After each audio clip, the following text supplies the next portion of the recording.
Hi, everyone. Welcome back to our monthly webinar series, Conversations on Character and the Common Good. This series is part of Virtues and Vocations, a national community of practice housed at the Center for Social Concerns at the University of Notre Dame and supported by the Kern Family Foundation. I'm Suzanne Shanahan, and I direct the Center for Social Concerns, and I'm host for this series. Virtues and Vocations seeks to foster a community of practice among scholars and practitioners across disciplines who are keen to understand how best to cultivate character and moral purpose in higher education and the professions. This webinar is one of the ways we facilitate that community. Our conversation will run till about 12:40, at which point we'll open it up for questions. You can submit a question anytime through the Q&A mechanism, and I'll ask it directly of our conversation partner today. And with that, I'm delighted to welcome to our conversation Middlebury College's president, Laurie Patton. Laurie Patton is the 17th president of Middlebury College. She is the first woman to lead the institution in its over 200-year history. Before coming to Middlebury, Dr. Patton was dean of Duke's University Trinity College of Arts and Sciences, as well as the Robert F. Durden Professor of Religion. She is a scholar of South Asian culture and history. Her scholarly interests are in the interpretation of early Indian ritual and narrative, comparative mythology, literary theory, and the study of religion, and women in Hinduism in contemporary India. She is author or editor of more than 10 books and more than 60 articles. Welcome, Laurie. Great to have you here. Hey, it's great to be here as well. What a great forum. So in terms of today's conversation, we like to keep it pretty informal. I want to kick it off by asking you a little bit about your background, but then talk about your work there at Middlebury, the kind of great things you've been achieving, and really the logic behind how you're thinking about them. Seem reasonable? Yeah, sounds great. Okay, good. So if we could just kick it off a little bit, sort of, how did you come to be president of Middlebury? But in that articulation, if you could talk a little bit about perhaps how does a scholar of South Asian culture and history bring that to your leadership? You've also done extensive work on religion in the public square. Give us a little sense of your personal narrative, how you came to be there and how that shaped your sense of leadership. Yeah, it's a great question. Frequently I say, what does a person who is started out as a Sanskrit scholar of studying texts from 1500 BCE, started out that way and ended up running a major nonprofit. So that would be one way to put it. A personal note I'll begin with, and then I can kind of do the intellectual journey, is I remember my grandfather, who was the first person to create a outpatient idea for dentistry, in the larger sense of group dental practice, a lot more hands-on work where people got seen more effectively in a shorter time and so on. He was sitting me on his knee and he said, I was maybe 9, and he said, you're going to be the businesswoman in the family. And I just thought, I never understood that for a long time. He saw something that I absolutely didn't, or I'm just retroactively fitting a random comment that he made into where I am now. And I also remember a mentor. I had graduated from my undergraduate with a degree in comparative religion and Celtic studies, which is how I got interested in Sanskrit, through the Indo-European world of mythology and comparative linguistics and so on. Fell in love with India, spent my first year in India doing research on pilgrimage practice to sacred wells, both in Ireland, which is what I'd done my undergraduate thesis on, and then more dramatically in the Himalayas and other mountain ranges in South India as well as North India. But this mentor said to me, what are you doing working in these obscure languages? You have such a mainstream personality and approach. I don't understand why you're doing this. And I didn't have an answer at 23, except that I really wanted to know about this. And I now understand that question in a way that I didn't before, that I've always been drawn to both the obscure in the best sense, the interesting thing that people haven't thought about for years, whatever that might be in language and history and culture, and as well, the power and transformative power of what I call deliberative excellence, or being in the public square in a way that transforms you rather than frightens you.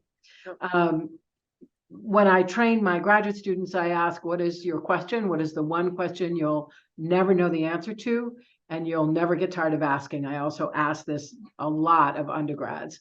And it's a great way of getting people to name a purpose, name their intellectual purpose and their purpose in life. So for me, that has always been the power of the poet and the relationship of the poet to democracy and the relationship of the poet to society more broadly. So all of my books, beginning with the first one on mythologies about poetry in ancient India, to the ritual uses of poetry, to women and Sanskrit, to even participation and controversy in the public square, have all been really formed by that question. What is the role of the creative person more broadly in a democracy or in the public square? And I carry around Adrienne Rich and Robert Pinsky's little books on the relationship between poetry and democracy whenever I travel, because they're inspirations for me. So I would say the through line of how I got to, I want to answer you in an interesting way rather than that I did this and then I did this, right? So I'm trying to do that because you read my CV so everyone can figure that out. Is that question has really stayed with me through every single role I've had in higher education. I also think personally, and I know this is about character and formation, if you're all about the work and not the role, then you're going to be happy in very stressful jobs. Whether it was supporting faculty at Emory University and faculty development, not so stressful, very supportive and wonderful. Deanship at Duke, whenever you're in an executive role in higher ed, it's stressful, but exhilarating. And now this is my 9th year as a president of Middlebury. So it was really all about the work of answering that question. How do you become creative and poetic in the public square, and how can higher ed answer that question? So even the stuff I write now is still trying to answer that question in some way or other. And if you stay with the work and not focus on the role quite so much and the trappings of the role, or the status of the role or whatever, you're going to be a lot happier. I have people come and sit down on my, plop down on my couch and say, I want to be a college president. Tell me how to do it. And I say to them, I think you might have disqualified yourself just now, right? But not really. I mean, if they do love the work, then that's a different story. But I'll stop there. I hope that answered your question in an interesting way. Yeah. So there are a couple of things. How do you connect the relationship between this notion of deliberative excellence and the creative, poetic dimensions of the work you do, right? It's sort of, are those two pieces, or how are they intertwined? Yeah. Really important elements. Yeah. I mean, deliberative excellence, it can be so many different things. It can be the rules that you develop when you're on the debate team, as an undergraduate. It can be the realization that instead of participating in endless complaint culture, which masquerades as, incisive insight into a problem, you actually come with a solution. And Trabian Schroeder's is the link that I always make. He's focused on asset-based thinking. He's the one that said, why are we always talking with Black men around the school to prison pipeline? That's not asset-based thinking. That why not ask instead about all these brilliant minds that we're missing, right? And how do we get them back into the world in a way that helps everyone? So that's an example. And so I think asset-based thinking to me is incredibly creative, because you have to focus on how you move from strength to strength. You have to say, what's the strength of this? It's not Pollyanna, it's not spinning. It's truly figuring out what the strength is and then figuring out how to build on it. And as Darren Walker said at the Ford Foundation, no, society was never fundamentally changed through a complaint, but it has been fundamentally changed through a dream, and through a vision. And that, I think, is the way I would connect the two. And sometimes deliberative excellence is a 2-minute rule at faculty meetings, knowing exactly how to think through what would get us to the best results, or knowing how to, in the Jewish tradition, you talk about it as an argument for the sake of heaven. You can also talk about it as an argument for the common good. Is this an argument worth having? And will it result in something better for the common good? That, I think, is the rules that you have to develop, depending on the situation, that could comprise deliberative excellence. And that creativity is really sitting back and thinking about what is a community's strength and how can I contribute to it. Great. So if you reflect on your time at Middlebury, are there particular examples where you were challenged into that mode, where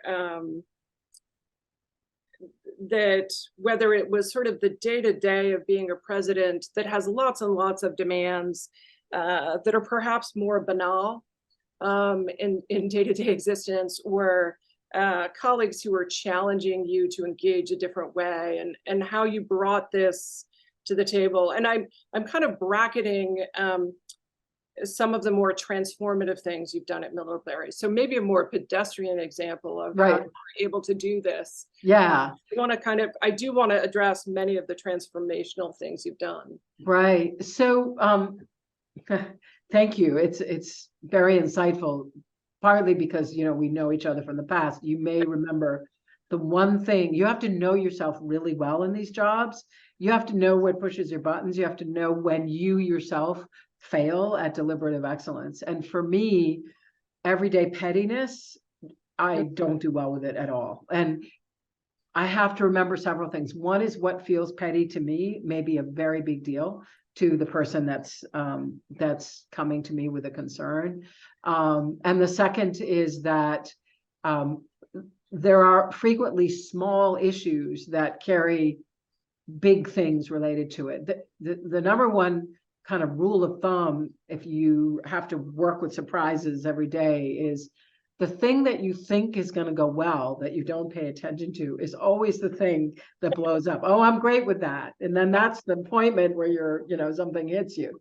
So I think you have to do two things. You have to be prepared always to pivot. And you also have to know exactly the ways in which you fall short of deliberative excellence. If I'm stressed, I am going to be far more likely to counter challenge a person rather than listen and reflect back what their concerns were. If I am in a hurry, or I've had a conversation twice, I very rarely want to have the conversation a third time. I will sometimes be impatient in a way that doesn't help deliberative excellence. So now the way I manage that would be just to state where I am. For instance, I now say frequently, I've had this conversation twice.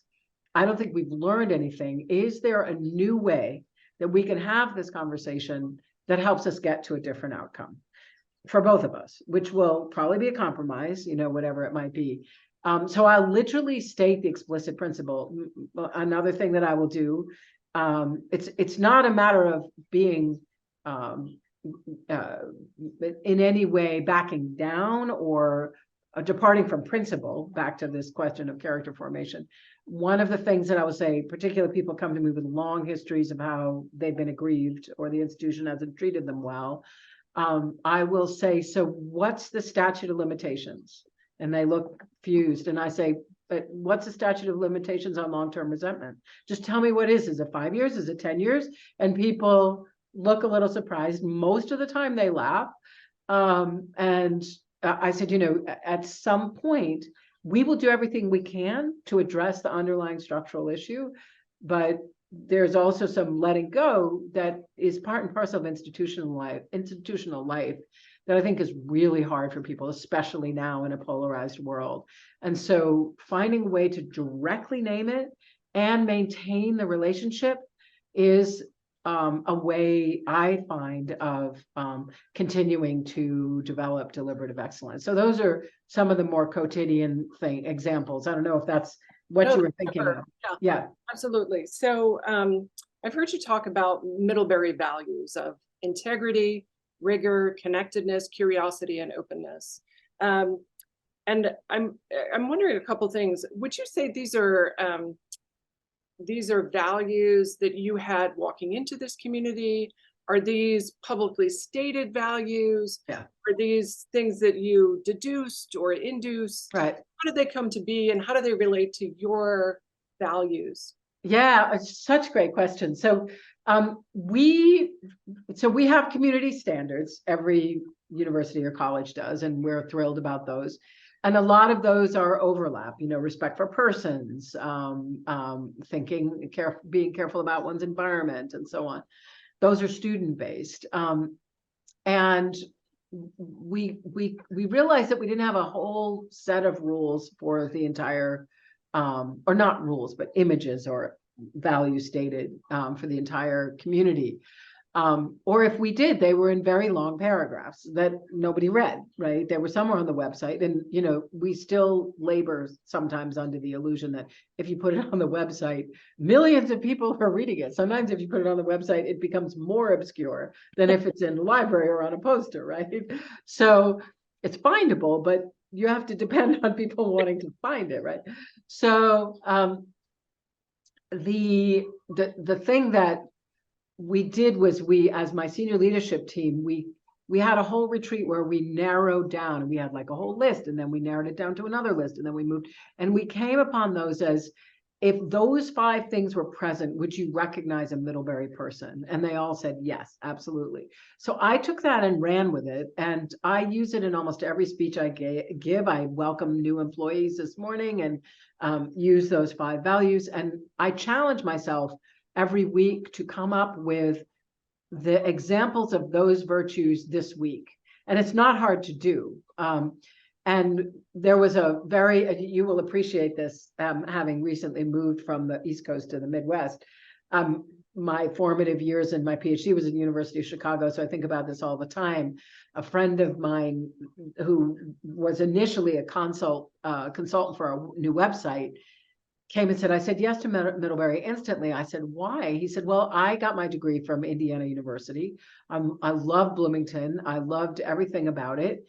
And when I moved to Boston, I had this weird, East Coast status prestige around the institutions, and everybody cared in this weird, unstated way about where you went to school. And I was so proud of being at at Bloomington and from my degree, but nobody cared at all about that degree in Boston. And then I started hanging out with about 4 or 5 people at work who I really liked. They were all low ego, high impact.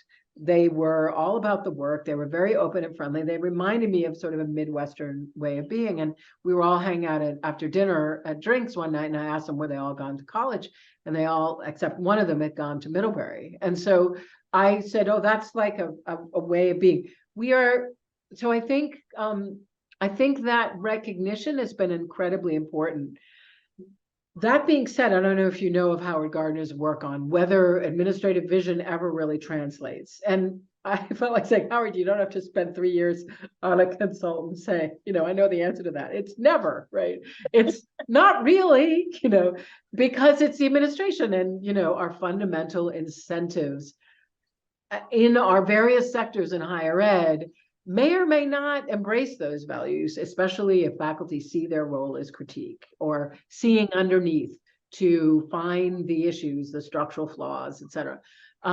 So we thought about kind of making posters, putting stuff everywhere and claiming it. And my big thing with academic change, my theory of academic change that always works, is not create a blue commission and then implement. I've never seen that work once, or if it has worked, it's only minor. But what I have seen worked is if you have a party and see who comes. It always works. And so I said, we're going to have a party about these values. We're not going to, implement them in a big way. So I state them all the time. And suddenly our middle level management group, which we call Leadership Alliance, not my senior group, but the mid-level, were like, oh, maybe we should, President Patton talks about this all the time. Maybe we should have her come and talk about these, in a regular basis. And so it started much more as a grassroots thing. Is it perfect? Do people embrace? Sometimes, yes, they have. Other times, harder. For example, when I was talking with the dean at first week orientation just 2 weeks ago, I said, those 5 values, do you refer to those? She said, oh yeah, when we do the community standards, we do all the time. I said, okay. And then she named the community standards, but they weren't the 5 values. So she was saying, no, we embrace them. I said, but do you name the 5 words like a branding thing? And she said, no, we don't at all, but we are totally connected to that. And said, well, what would it look like if you named the 5 words? And so you have to do it really carefully. And then when it builds authentically rather than as if that is the be all and end all and there's nothing else except that brand. I do a lot of other related things. For instance, I say, because we have such a beautiful campus, the outdoors and the mountains and environmental work is a huge part of folks' identity. And so we'll say things like Middlebury is like wilderness training for the heart, mind, body, and soul. Are you in? Those kinds of things as well. That also implies those 5 values. So I think it's really different than a traditional top-down branding exercise to get people to embrace those values. And frankly, if you ask me, are they living those values? Or are they being able to state those 5 things and not live them? I'd far rather they not know the 5 things and just live the values and create a better community than necessarily naming those values as if they knew they were supposed to, right? From a non-authentic place. So how do people actually embody them as opposed to just spout them? Yes. When it sounded like when you created these, you felt they resonated with who the community was. Do you feel that it's right? It is part of, this wilderness training for the heart, mind, and soul, which I think is a great line. Yes, body too. Somewhere. Yeah. That do you feel that students are cultivating these while they're there and developing them? And do you have some sense of what that looks like, or is it really part of the ether in some way that everything is a little bit connected to this? To that, yeah. Yes, I think absolutely. It was organic. You're absolutely right. The other thing that I say I should have mentioned earlier is Middlebury students self-select for kindness.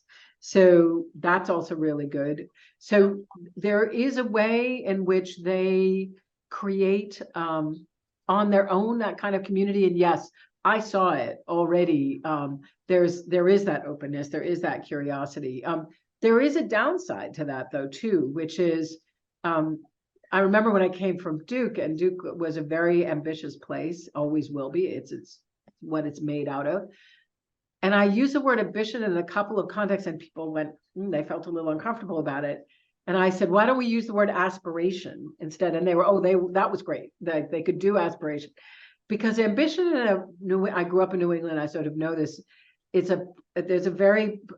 no longer, we're a secular institution, we're no longer congregationalists, but that constant self-improvement and the modesty that goes with the New England tradition is still very much culturally real. And so there are times when, even though we're a global institution, we have some years as many graduate degrees as undergraduate, because of our master's degrees and our doctoral program, the DML, the Doctorate in Modern Languages, we still kind of like being, light under a bushel, kind of hidden gem sort of thing.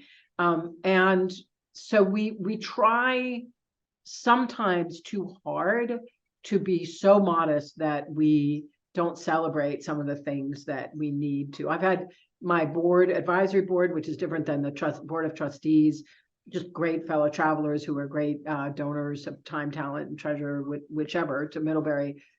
They've said in Board of Trustees, people have said, why don't you want to go on CNN every night?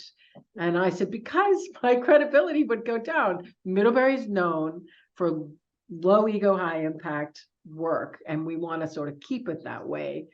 But every time you choose a character, and I do believe that every institution has a soul.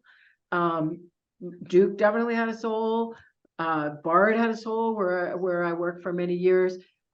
Middlebury has a soul. It means that you have to be okay about being weird, a little weird, and people not understanding quite why your institution does it this way.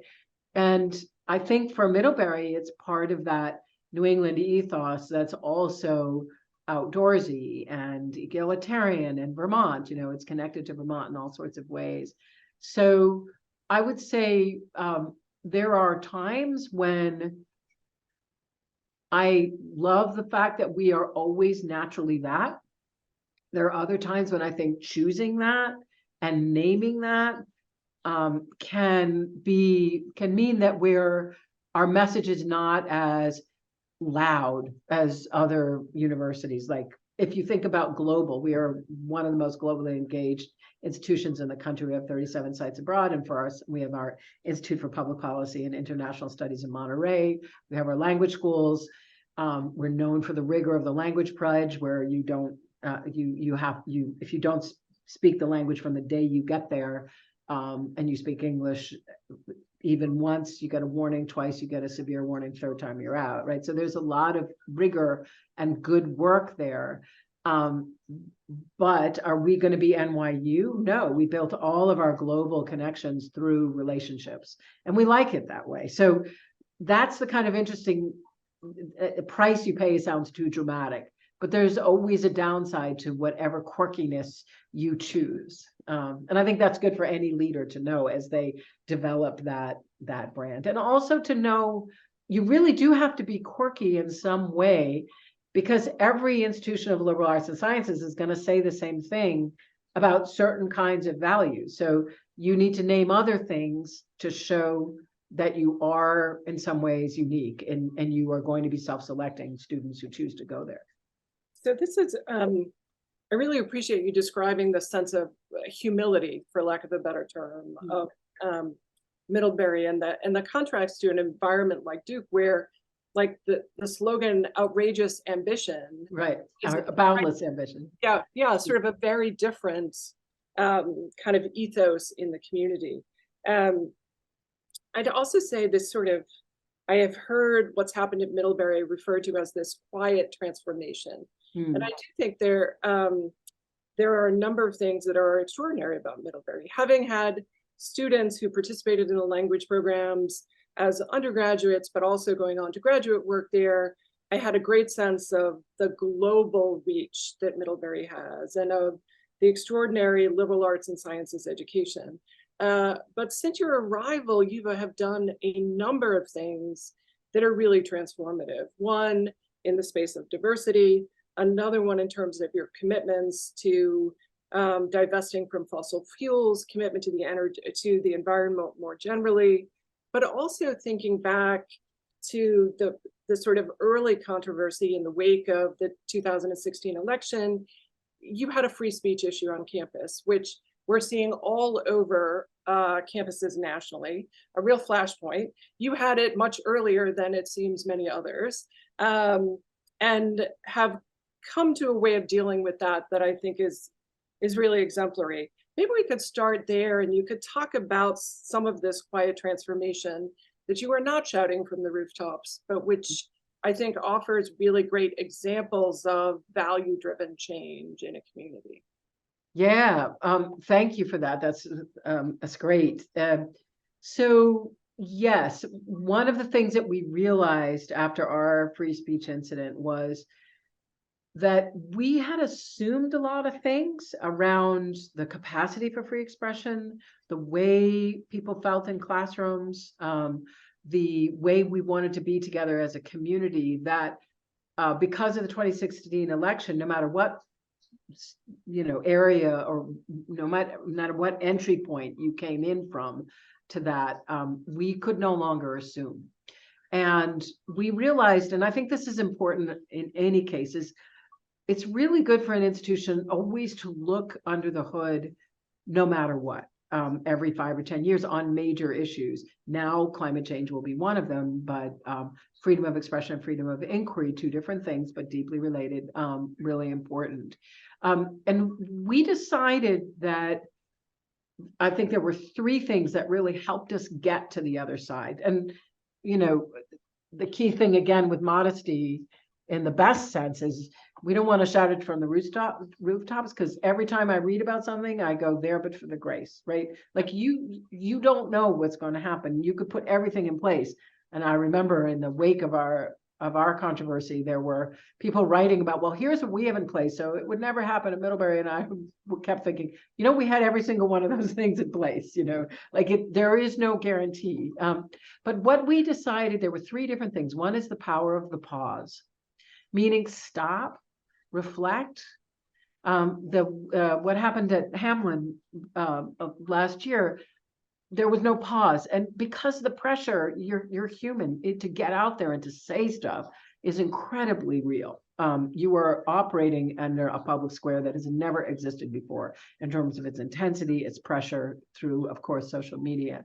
So that's first, the power of the pause. The second is reframing the issue of freedom of expression and inclusivity as not binary opposites. As long as you frame it that way, then of course there's going to be times when, inclusivity wins out and freedom of expression wins out.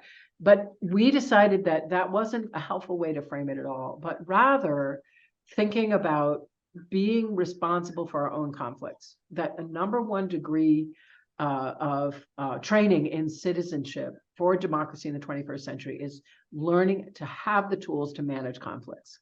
And so we got a $25 million grant. We had first $1 million grant from Mel, and then a $25 million anonymous grant to fund this initiative of conflict transformation, in which we see conflict transformation as a liberal art, something that should be throughout all different parts of our curriculum. Again, have a party and see who comes. We're not going to mandate it. I always go for ubiquity rather than mandate. And we now have our RA training in restorative practices. There are a number of different ways we can think about this. It would be through mediation, through restorative practices, through restorative justice, through arbitration, through negotiation, all sorts of different ways that we provide our students and faculty and staff to think through differently. And deliberative dialogue as another one.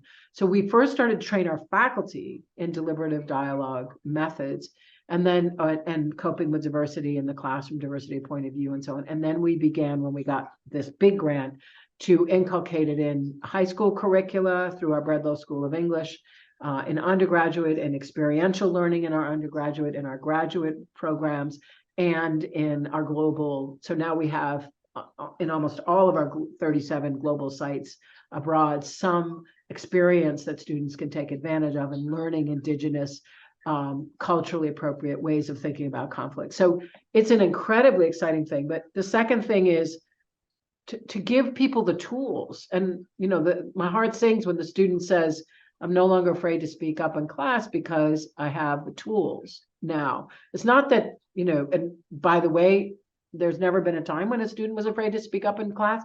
I think the expectations are so much greater now of being able to speak up anywhere, anytime. And the fear of the pushback is also greater. So that's what I mean about that intensity. So people need tools, and we feel like we need to give it to them.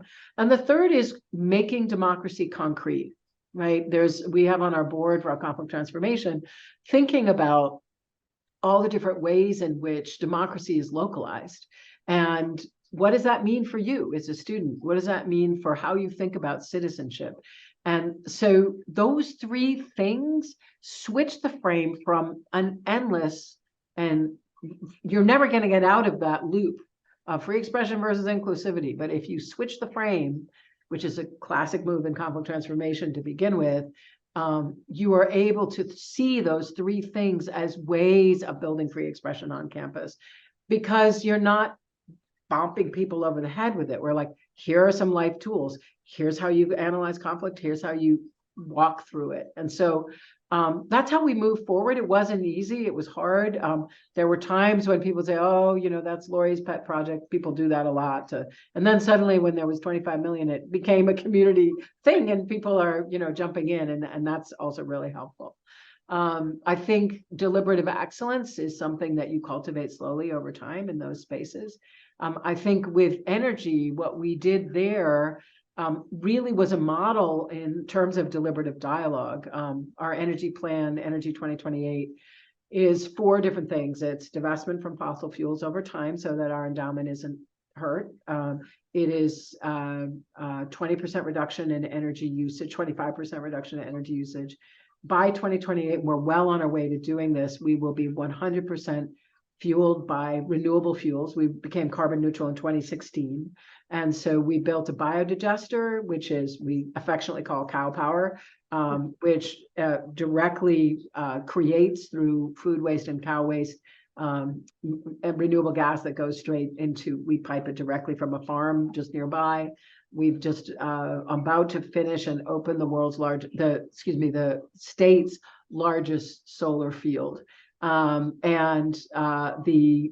third thing we're looking at is not only energy reduction, but possibly renewing hydropower in our New England village, which has got a waterfall in the middle of it.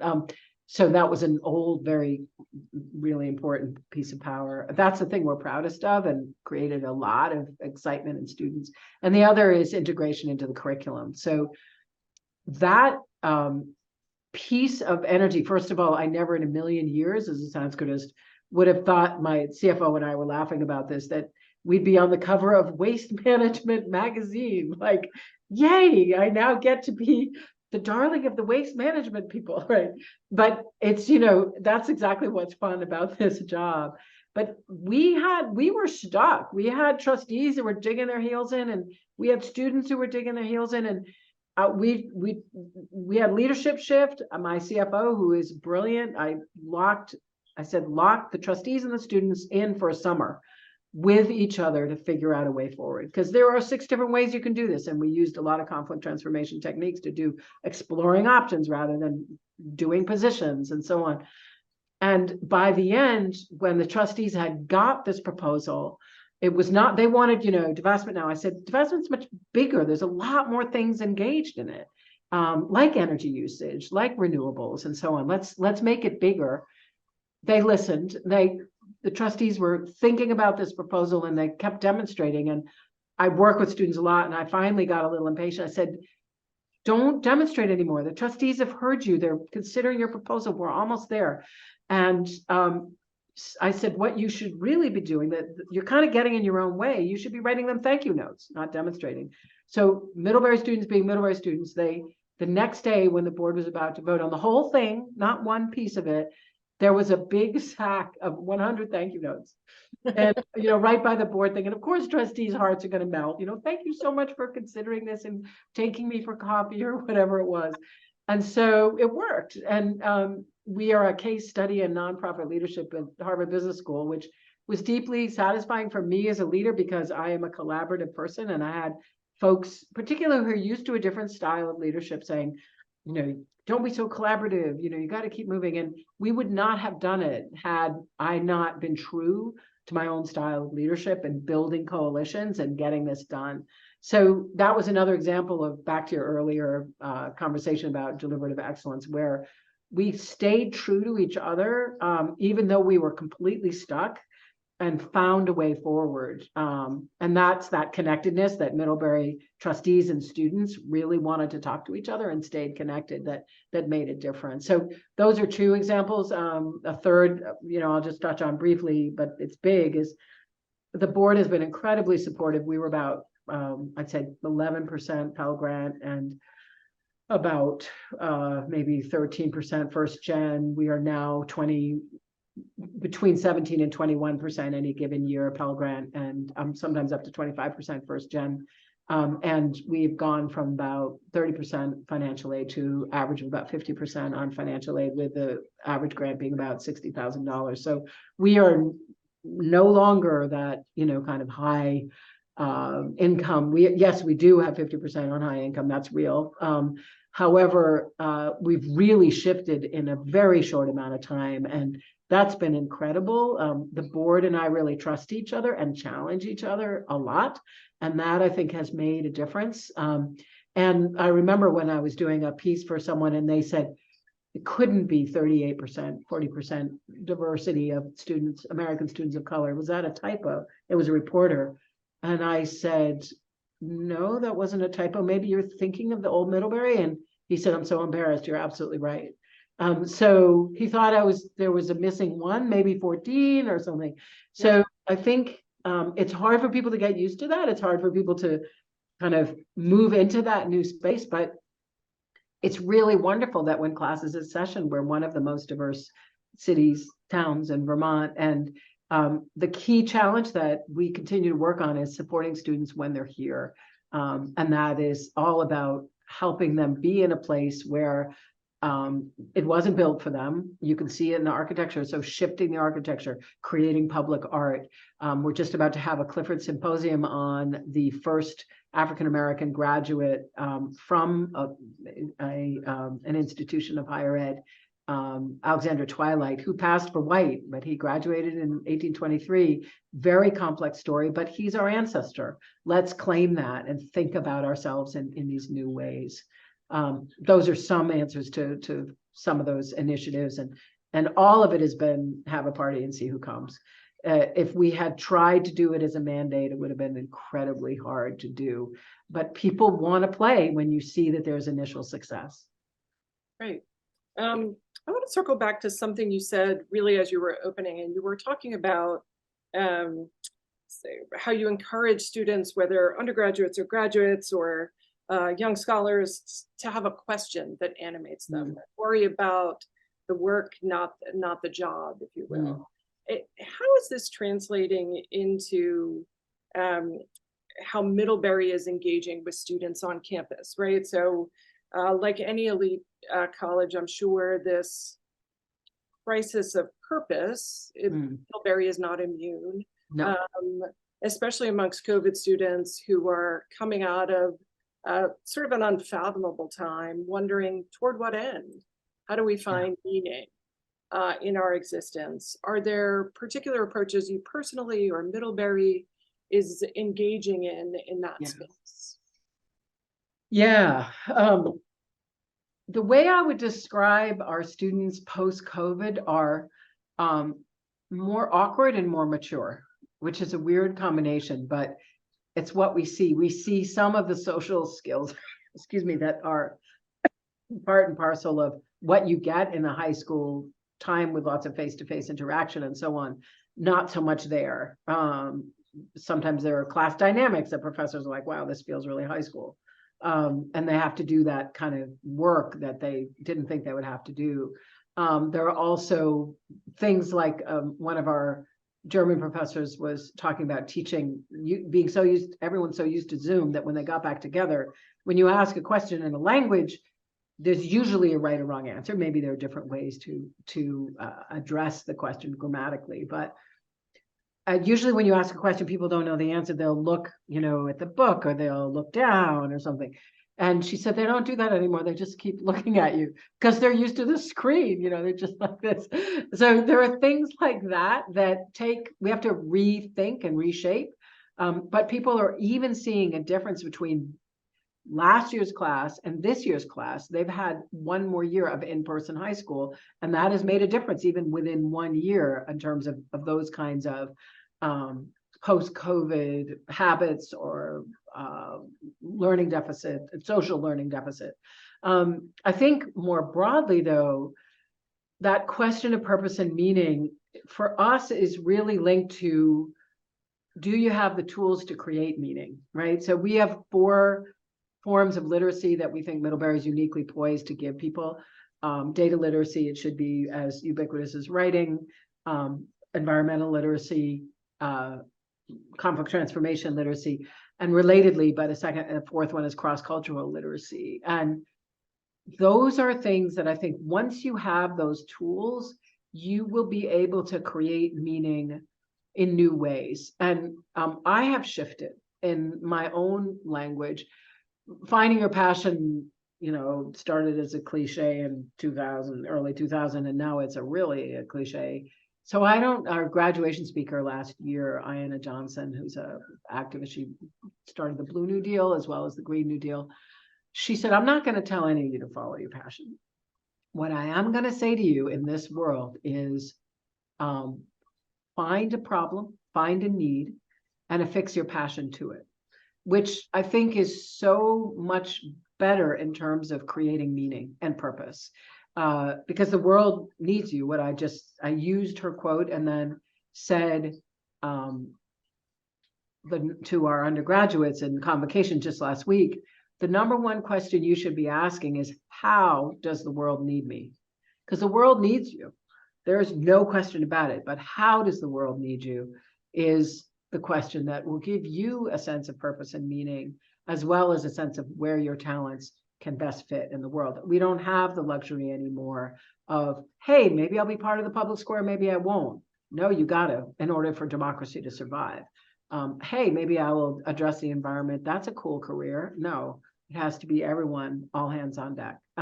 So those are the kinds of things that I think the way you shape your initial educational questions then can translate into an immediate invitation for purposeful dreaming, the way Toni Morrison talks about it. And so I find that a better way to engage with questions of meaning, rather than, hey, you're here to explore, find your purpose, find your meaning.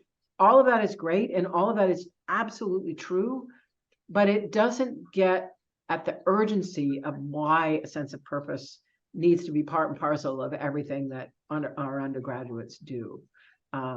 So the other thing, the new thing that I'm doing a lot more of, and it's a little harsh, but it helps people when I say it with a sense of humor, and that is leading is bleeding, right? So like an environment, we're not at the cutting edge, we're at the bleeding edge of what institutions can and should do. We should be, when I was presenting in a global seminar on this on Zoom, someone said, well, if I had my own, 10,000 acres in the mountain range, I'd be doing all that you're doing too. And I said, right, you're absolutely right. And since we have it, if we weren't doing it, we would be not fulfilling our obligation, right? So how do we use the resources that we have? Our next step, my hope, will be to be an energy grid for the entire county, right? Because I think we can produce enough energy to do that. But if you lead, you bleed. Like it has to be, leadership is really hard, and you need to be prepared for what may come at you. There's a wonderful Hindu myth about creativity, in which when the world was created and the gods churned the primordial ocean and created the world, there was a remnant of poison that happened as the world was created. And the remnant of poison actually threatened to overtake the entire thing. And the god Shiva stepped up and swallowed the poison so that it wouldn't overtake this newly created world. And I have that myth on my desk because it's a good metaphor for administrative work. You're swallowing a lot of poison a lot of times with, very calmly, very openly, and so on.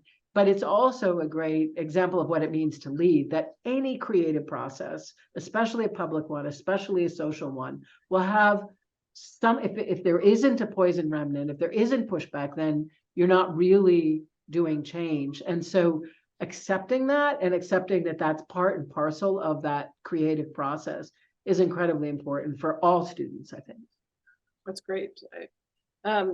I want to turn to some of the questions, and one relates specifically to this notion of passion you alluded to. So I don't know if you're familiar with Erin Seck's book, The Trouble with Passion. Yes. Michigan, right? So, and she questions the notion of following your passion, arguing the passion principle fails us and perpetuates inequality by class, gender, and race. You began the seminar by talking about passion, and this person's still a big believer in helping students find their passions. What is the role in the work of passion we do with undergraduates? Meaning, how do we think about passion? Yeah. It's so important. I just want to name a couple of the arguments that Erin makes, right? And clearly this questioner has thought about, so thank you for that wonderful question.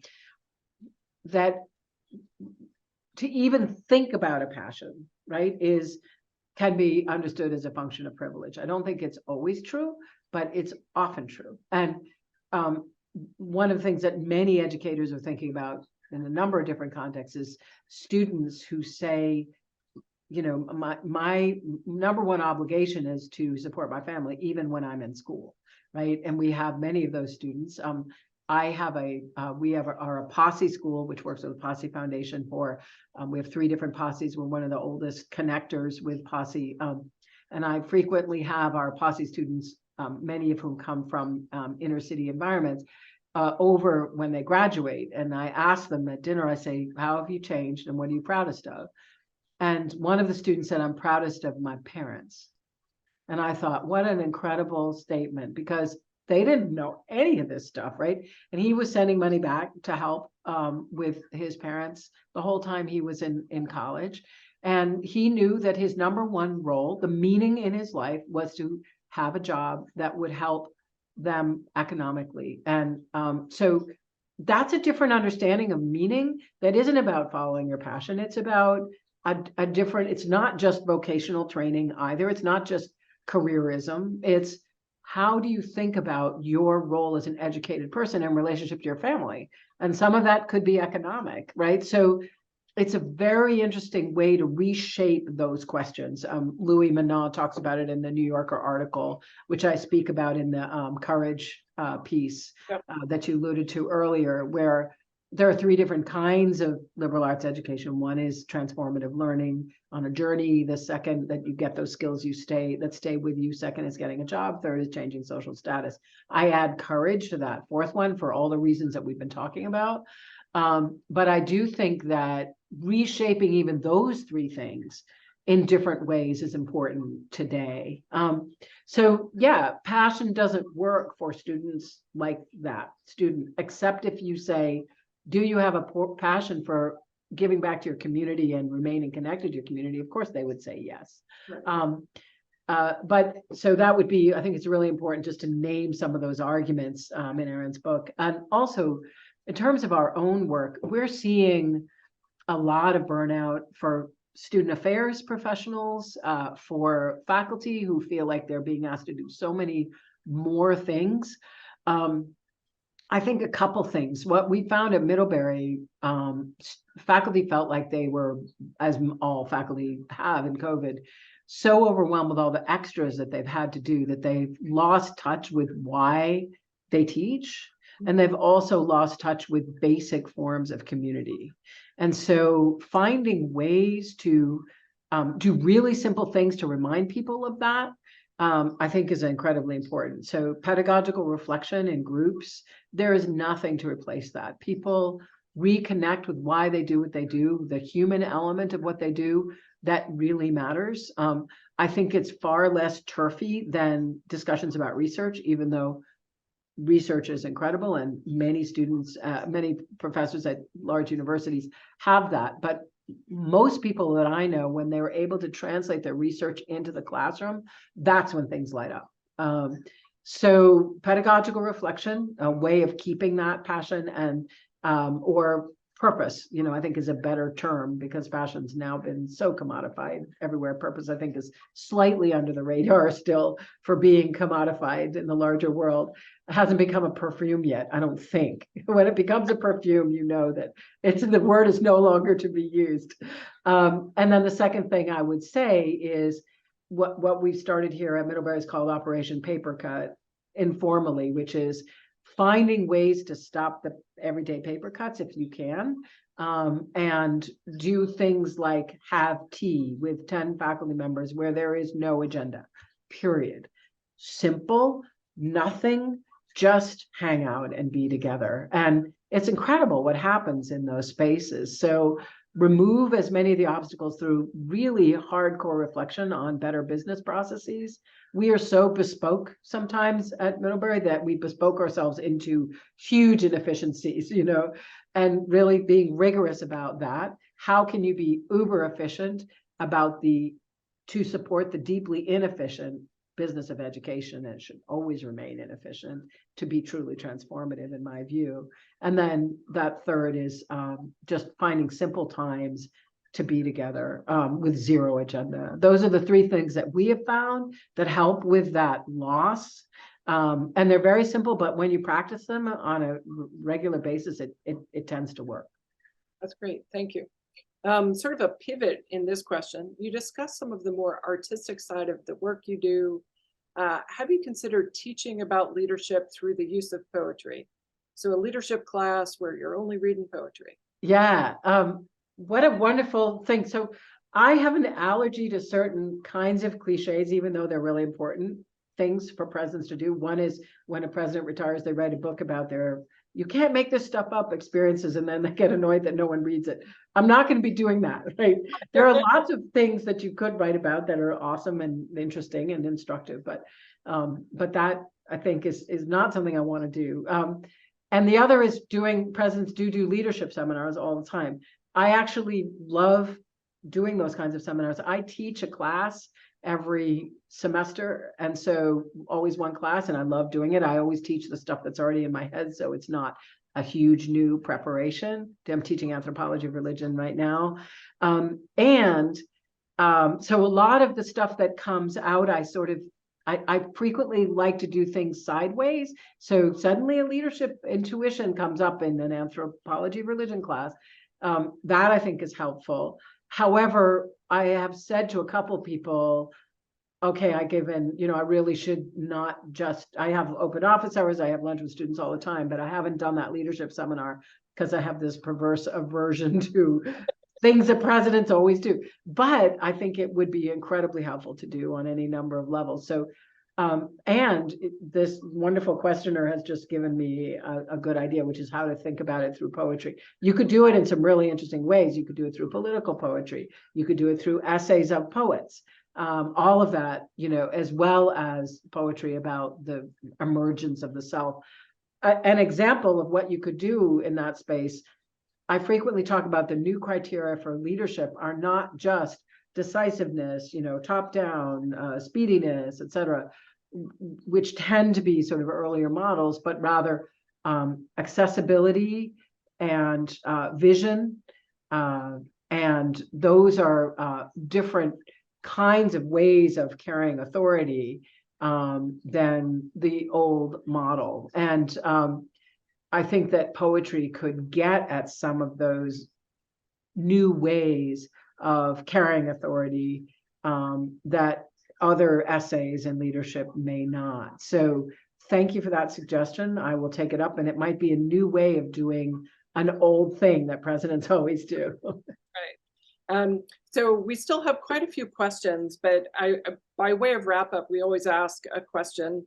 So I want to do that now. So what would be one book you are currently reading or engaging with that you would suggest to the audience?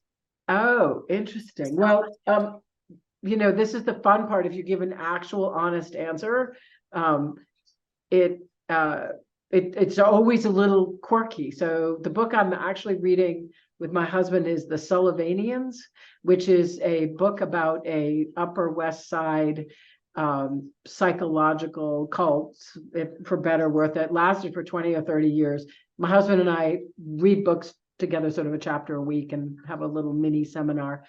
He's a professor of religion and Middle Eastern studies at Middlebury. And so that book is a very interesting book for a couple of reasons. The first is it was like a cult in plain sight that no one knew about. And second of all, it's a really interesting discussion about American ideals and the nuclear family. And the reason why the cult eventually kind of dissolved was because the kids who were not allowed to be with their parents as part of this way of dismantling the toxicity of the nuclear family, that was the ideal anyway. They now wanted to be with their actual biological parents. They wanted to have a relationship with them and so on.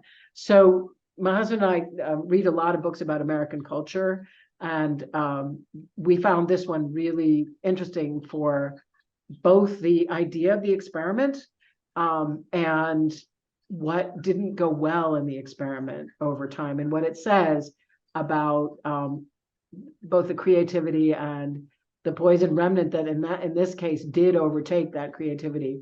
And so that's literally what I'm reading. It's what I woke up to that was sitting on my bedside. And I also am reading Women at Work, which is a very old issue of the Paris Review, interviewing women writers about creativity. And one of my favorite writers is Marguerite Yourcenar, who wrote beautiful, she doesn't call them historical novels, but other people do. She was the first woman to be admitted to the Académie Française. She died many years ago, but listening to her talk about feminism from her perspective of both France and historical novels. She wrote a book from the point of view of Hadrian, really interesting perspectives and very unconventional. So I love taking stuff that's 20 years old, which is when it's really outdated. Like if it's 40 or 50, it has historical value. If it's 10, it's still relevant, but if it's 20, it's embarrassing, right? And taking stuff right from around that period and seeing the cringe factor of it, or whether there's stuff that you can really keep. And so that's why I'm interested in that edition of the Paris Review. That's fabulous. Well, thank you. I so appreciate you joining us today. This was just a wonderful conversation, and it was wonderful to have a chance to catch up with you and hear all the great things you're doing at Middlebury. So yeah, and good luck. This work is awesome that you're doing at Notre Dame. I have many friends at Notre Dame, and deep admirer of the Kroc Center and so many other places of inspiration. If you want to send me the other questions, I am slow but doggedly reliable on non-urgent email. It may take me a while, but I'd love to engage. So thanks for the time. It's great to see you again, and good luck. Thank you all. And please join us on Monday, October 9th for a conversation with John Sylvanus Wilson, former president of Morehouse College. So thank you all. See you, Laurie. Take care. Bye-bye.